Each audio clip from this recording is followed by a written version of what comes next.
I'm Sabrina Garcia. I'm a senior studying mechanical engineering at Florida International University, and I'm currently the mechanical engineering intern in the foundry being SOFWERX's fabrication shop.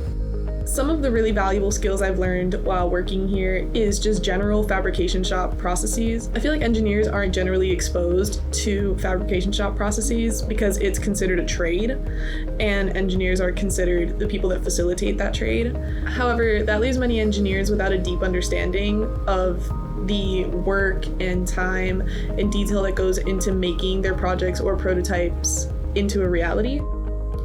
I'd definitely say I enjoy the people the most. Everyone's very friendly, everyone's very willing to help you and willing to teach you what they do. My favorite activity is definitely designing and CADing. I genuinely really just like to sit there and fiddle with it and try all of the different features and see how I can make a part better.